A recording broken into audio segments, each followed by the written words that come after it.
नमस्कार मंडळी, तारिणी या मालिकेच्या 2 ऑगस्टच्या भागात काय पाहायला भेटणार आहे हे शॉर्टमध्ये जाणून घेऊया। निशीच्या आईने केली हद्दपार।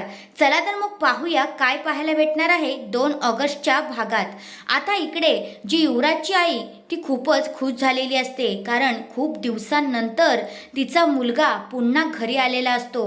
जेलमध्ये त्याला काय खायला भेटलं असेल काय नाही याची काळजी त्यांना होतीच, म्हणून आता त्यांना खूप छान छान त्याला खायला द्यायचं असतं।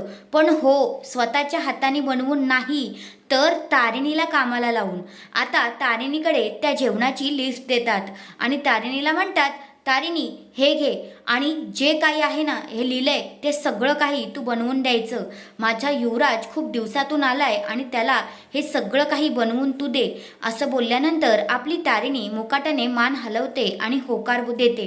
मग आता ज्या युवराजच्या काकी आहेत त्या पण आता बोलतात, चल चल तारिणी चल बघूया काही करायचं जेवणाचं ते। मग आता तारिणी आणि त्या दोघीही जात असतात। तेवढ्यातच युवराजची आई आता त्यांना अडवते आणि म्हणते की थांब, तू कुठे चालली आहेस, तिला एकटीला जाऊ दे।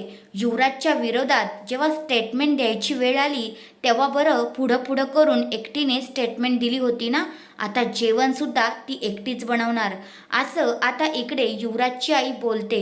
आणि मग बिचारी तारिणी आता राबताना आपल्याला दिसणार आहे। आता तारिणीचं जेवण करून झालेलं असतं आणि युवराजच्या आईने तिला असंही काम सांगितलेलं असतं की जेवण झालं की युवराजची बेडरूम साफ करायची।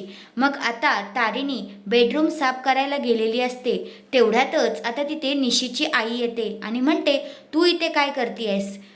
तर तारिणी पहिले तर घाबरते, पण नंतर म्हणते की मला युवराजच्या आईनेच त्याची रूम स्वच्छ करायला सांगितली होती, म्हणून आता मी ती रूम स्वच्छ करत आहे। आता मग निशीची आई आता इथे खूपच म्हणजे आता काय बोलायचं तिला, ती पहिल्यापासूनच तारिणीचा राग करते, म्हणून आता तिने काय केलेलं असतं, म्हणते ठीक आहे तुला साफच करायची आहे ना रूम, असं बोलून आता तिथला जो डस्टबिन असतो तो खाली पाडून देतात आणि म्हणतात की हा बघ इथे किती कचरा आहे, तो पण साफ कर। तुम्हाला सुद्धा निशीची आई तारिणीसोबत जे काही वागते ते आवडतं का? म्हणजे इतकं कसं वाईट वागू शकते काय माहिती, पण तारिणीला आता कसं तरी तर वाटतंच, वाईट खूपच तिला वाटतं, पण आता ती पण काहीच करू शकत नाही।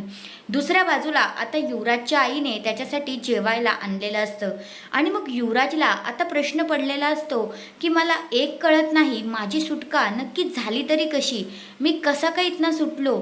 त्या जे मॅडमकडे बघून तर मला असं वाटायचं की त्या मला कधीच सोडणार नाही आहेत, मग त्यांनी मला सोडवलं कसं? म्हणजे कसं काय त्यांनी इतक्या सहजासहजी मला सोडवलं? असं आता इकडे युवराजला प्रश्न पडलेला असतो। मग आता तुम्हाला काय वाटतंय, युवराजची जी आई आहे ती त्याला सगळं काही सत्य सांगेल का? तुमचं मत काय आहे ते कमेंट करून नक्कीच सांगा।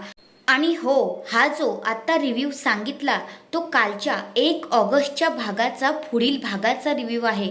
तर तुम्हाला सुद्धा असेच रिव्ह्यू ऐकायला आवडत असतील तर चॅनलवर नवीन असाल तर चॅनलला लगेच सबस्क्राईब करून टाका। आणि हो, यात जी माहिती दिली आहे ती कुठल्याही प्रकारची खोटी माहिती नाहीये। जे पुढील भाग दाखवले जातात किंवा नवीन प्रोमो येतात त्यांचीच अचूक माहितीच मी सांगत असते, बाकी खोटं मी काहीच सांगत नाही। आणि तुम्हाला तर माहितीच असेल, माझ्या अगोदरचे व्हिडिओ तुम्ही जाऊन चेक करू शकता, मी जे आहे तेच इथे सांगते, उगाचच लांबून सांगत नाही। तर अशाच व्हिडिओंसाठी चॅनलवर नवीन असाल तर सबस्क्राईब नक्की करा। धन्यवाद।